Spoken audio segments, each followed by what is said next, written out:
ကျွန်တော်တို့လုပ်ငန်းခွင်မှာဝန်ထမ်းတစ်တယောက်ခန့်အပ်လိုက်ပြီဆိုရင် buddy system ဆိုတာကိုကျင့်သုံးရပါတယ်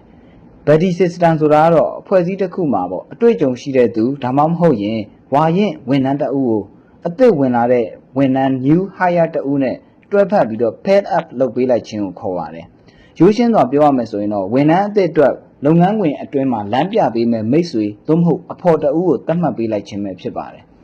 ဒီ hospitality လုပ်ငန်းမှာ buddy system ရဲ့အဓိကရည်ရွယ်ချက်ကတော့ဒီဝန်ထမ်းအသစ်တစ်ယောက်ကပတ်ဝန်းကျင်အသစ်စီးမြင့်အသစ်တွေနဲ့ရင်ဆိုင်ရတဲ့အခါမှာသူကအလွန်ပင်ပန်းပြီးတော့စိတ်လှုပ်ရှားတတ်ပါတယ်ဒီ buddy system ကိုကျင့်သုံးလိုက်ခြင်းအဖြစ်နံပါတ်1ဝန်ထမ်းတဦးကလျင်မြန်စွာလက်ရောညီတွေဖြစ်စေတယ်လုပ်ငန်းခွင်ရဲ့လျှို့ဝှက်ချက်တွေယဉ်ကျေးမှုနဲ့လုပ်ငန်းစဉ်တွေကိုလက်တွေ့ကျကျသင်ယူနိုင်စေတယ်ပေါ့နံပါတ်2ကတော့ယုံကြည်မှုတည်ဆောက်နိုင်တယ်အသစ်ဝင်လာတဲ့သူကမန်နေဂျာကိုမမေးရတဲ့မေးခွန်းအသေးအဖွဲတွေကိုဗဒီထံကနေပြီးတော့လွတ်လပ်ဆုံးမေးမြန်းနိုင်တာဖြစ်ပါတယ်နံပါတ်3ကတော့ဝန်ထမ်းအပြောင်းလဲနေပါစေတယ် retention rate ကိုရောကြစေတယ်ပေါ့ဝန်ထမ်းအသစ်တဦးကလုပ်ငန်းခွင်မှာအထီးကျန်နေတယ်လို့သူကမခံစားရတော့ဘဲနဲ့ပျော်ရွှင်နေတယ်ဆိုလို့ရှိရင်အလုပ်ကနေထွက်သွားတဲ့နှုန်း turnover rate ကိုတိတိတတ်တာရောကြစေနိုင်ပါတယ်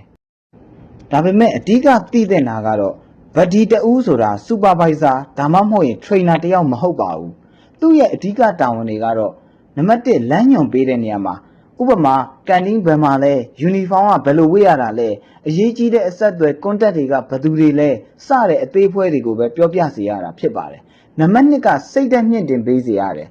အလုပ်ရဲ့ပထမရက်တွေမှာစိတ်အားငယ်မှုမရှိအောင်အားပေးစကားပြောတာမျိုးသူကလှုပ်ဆောင်ပေးရပါတယ်နံပါတ်3ကတော့လူမှုရေးအရာချိတ်ဆက်ပေးရတယ်ဥပမာတခြားဝန်ထမ်းတွေနဲ့ပေါင်းသင်းဆက်ဆံနိုင်အောင်မိတ်ဆက်ပေးရတာမျိုးဒါမျိုးတွေကိုဗဒီတူကလှုပ်ဆောင်ပေးရတာဖြစ်ပါတယ်ဒီလို buddy system တစ်ခုတည်ဆောက်ဖို့ဆိုတာ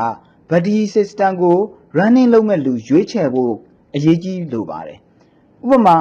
ဒီ buddy အဖြစ်တာဝန်ပေးမဲ့သူကအလုပ်ကိုစိတ်ပါဝင်စားတဲ့သူဖြစ်ရမယ်စိတ်ရှည်သူနဲ့လုပ်ငန်းခွင်ယဉ်ကျေးမှုကိုကောင်းစွာနားလည်ထားတဲ့သူဖြစ်ရပါမယ်နံပါတ်2အသိမှတ်ပြုခြင်းလိုအပ်ပါတယ်ဗဒီတာဝန်ယူထားတဲ့သူကိုလည်းလုပ်ငန်းခွင်မှာအသိမှတ်ပြုပေးခြင်းသို့မဟုတ်စုလက်တစ်ခုခုပေးခြင်းကသူတို့ကိုပုံမို့ပြီးတော့လှုံ့ဆော်ပေးပါလိမ့်မယ်နံပါတ်3ကတော့ training ပေးဖို့လိုပါတယ်ဗဒီကိုလည်းဘယ်လိုလမ်းညွှန်ရမလဲဆိုတဲ့အခြေခံသင်တန်းတိုလေးတွေတော့ပေးထားသင့်ပါတယ်